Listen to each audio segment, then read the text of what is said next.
Fala aí galera, Diego na área, tudo beleza com vocês? Sejam todos muito mais que bem-vindos ao Diego Esse Aqui é Anime. E no vídeo de hoje nós vamos estar fazendo reviews do capítulo 129 do mangá da Uzaki-chan. No capítulo passado nós vimos que o senpai agarrou todo mundo da família da Uzaki, né? Menos o Kiri, né? Porque fora isso foi todo mundo. E nós vemos que ele acabou ficando com muita vergonha, né? E ficou sem ir na casa da Uzaki por um tempo. E acabou indo pedir ajuda ao seu pai, que só se interessou depois de descobrir, né? Que o seu filho tinha agarrado todas as mulheres, né? Que coisas eróticas, né? E ele ficou bastante surpreso, né? Quando o Sakurai também contou exatamente o que rolou pra ele. E é a partir daí que nós vamos ver hoje, né? Já que, ao que parece, o pai do Sakurai tem algum plano, alguma coisa em mente. Mas antes de eu continuar, deixa o like, se inscreve no canal, vocês vão estar ajudando pra caramba, vídeos novos todos os dias. Vou estar deixando na descrição do vídeo, redes sociais, Facebook, Instagram, então me segue lá. Aquele abraço bem gostoso para todos os membros do canal, vocês são demais. Se você não é membro, se torne membro, você vai ter vários benefícios. Esse capítulo começa com os pais do Sakurai tendo uma conversa bastante séria com ele. O seu pai acaba dizendo, né, que aquele dojo ali não é particularmente de judô e que pertence, né, à esposa dele, no caso a mãe do Sakurai, e que era de outras artes marciais, e que ele só tá dando aula de judô ali para poder conseguir uma graninha extra. Ele então continua explicando, né, que a família, né, da sua esposa, né, no caso da mãe do Sakurai, era bastante peculiar, já que eles cruzavam ali, né, linhagem sanguínea. Eles pegavam pessoas que tinham alguma espécie de habilidade e casavam com parentes da sua família, para que seus filhos nascessem com um grande potencial. Por exemplo, se uma pessoa era muito forte, eles então casavam com outra pessoa que tinha uma flexibilidade. Então os filhos seriam fortes e com muita flexibilidade. E que é assim que funciona, né? A família da mãe do Sakurai, né? Uma espécie de... uma galera problemática, né? Que fazia coisas dignas de um mangá, né? Nós vemos que o Sakurai fica até preocupado, né? Dizendo, meu Deus, não me diga que estamos loucos. O seu pai continua explicando, né? Que no caso dele, ele é bastante forte e se cura, né? De ferimentos rapidamente. E que provavelmente foi isso, né? Foi por isso que ele conseguiu casar, né?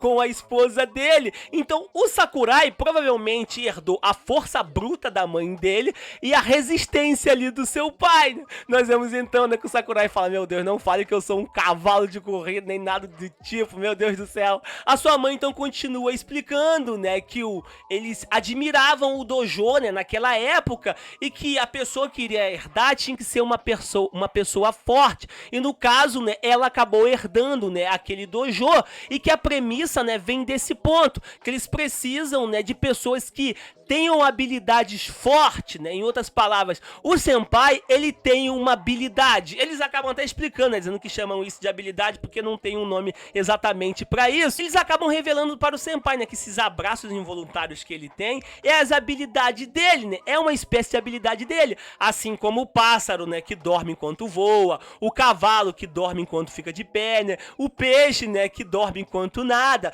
Todos esses animais, eles pertencem, eles têm uma habilidade aonde eles conseguem continuar atentos mesmo dormindo, e que essa é a habilidade que o senpai tem e que o corpo dele, né, consegue agir, né, automaticamente, e que a mãe ali do senpai tem essa habilidade também. Em outras palavras, né, o senpai conseguiu puxar, né, essa habilidade da família da mãe dele, aonde eles podem lutar sem perder a consciência. O senpai fica bastante assustado, né, e fala, meu Deus, eu não quero essa habilidade, eu não quero essa habilidade. O seu pai então acaba explicando, né, que ele quase morreu, né, tentando fazer uma brincadeira enquanto a esposa dele dormia, né. Já até imagino que tipo de brincadeira, já que ela simplesmente pegou ele na porrada mesmo dormindo. O senpai fica bastante assustado e fala, meu Deus, não é isso, que é isso? Eu não tinha percebido isso antes, porque só fui perceber isso agora, eu me tornei uma pessoa irritante. A sua mãe acaba explicando, né, dizendo que não, né, que tá tudo bem, e que ele não tinha essa habilidade quando ele era pequeno, né, e que essa habilidade surgiu agora, e que o avô do senpai, né, olhou pra ele quando era pequenininho e disse que ele não tinha talento nenhum, né, e que era pra ele viver como quisesse, né, em outras palavras,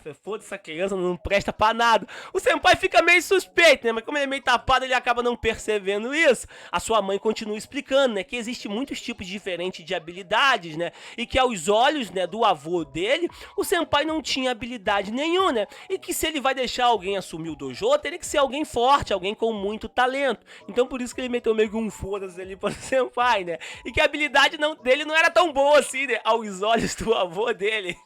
O senpai acaba explicando, né, que foi por isso que o senpai foi salvo, né? Porque as habilidades dele eram razoáveis, não eram tão boas assim, né?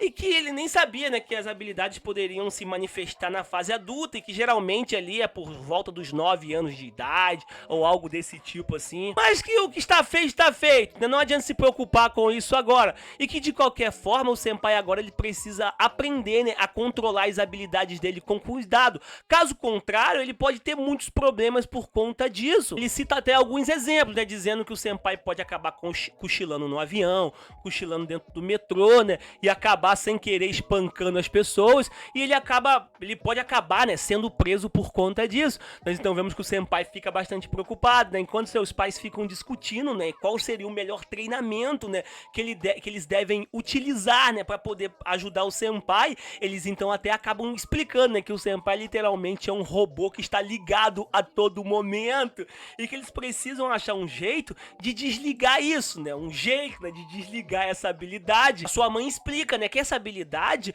é uma habilidade que muitos artistas marciais, né, eles querem obter, né, e que demoram muitos anos para conseguir esse tipo de habilidade. E que na realidade, qualquer um pode conseguir habilidade, qualquer tipo de habilidade, com muito treinamento. Só que o senpai, ele foi privilegiado, ele nasceu com esse dom. O pai dele acaba tentando acalmar, né, dizendo que vai ficar com ele, né, até ele conseguir controlar isso. O senpai fica um pouco preocupado, né, e diz que não tem escolha, né, e não sabe muito bem o que fazer. Nós então vemos que o seu pai acaba dizendo, né, que vai ensinar ele a ligar e desligar, né, com muito treinamento, mesmo que seja bastante exaustivo. E por isso que ele tinha perguntado antes, né, sobre se machucar, né. Nós vemos que o seu pai acaba falando, nossa, o que eu posso fazer? Eu posso dar um mata-leão nele pra ele desmaiar. O senpai fica bastante assustado. Isso é o tipo de treinamento, isso é tipo de treinamento. O senpai acaba entendendo, né, o porquê o seu pai falou, né, sobre se machucar um pouco. A sua mãe então acaba entrando na conversa, né, e diz que só se machucar não faz sentido, né, porque treinar não é se machucar, né, e que existe um jeito melhor, né, e que ele até poderia esperar um resultado um pouco mais rápido, né, e que de qualquer forma ele também vai se machucar um pouquinho, né. Nós vemos que o senpai fala, meu Deus, é tudo se machucar. Nós vemos que os seus pais acham, né, uma solução, né, e começam a conversar entre si, né, e que a gente pode fazer aquele tipo de treinamento, aquele outro tipo, e o senpai fica boiando, né, sem entender que tipo de treinamento eles estão falando. E aí nós vemos que o treinamento era morar nas montanhas, em outras palavras, acampar, né, morar no meio do mato, meu Deus do céu.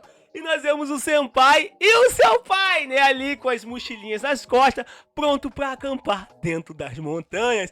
E o capítulo termina assim, né, com o autor deixando uma mensagem bem grande, né, dizendo que ele vai fazer uma pequena pausa pra poder trabalhar no próximo volume. Então vai demorar um pouquinho pra sair o próximo capítulo. Mas enfim, vou ficando por aqui. Eu espero muito que vocês tenham gostado e espero também que vocês tenham entendido, porque esse capítulo foi de muita conversa. Então deu um trabalhão pra poder conseguir explicar isso do melhor jeito possível, do mais rápido possível. Mas é isso aí, vou ficando por aqui, vamos ter que esperar o próximo capítulo pra ver como vai ser esse treinamento no meio do mato. Tamo junto, meus otakus lindos, cheirosos maravilhosos, fui!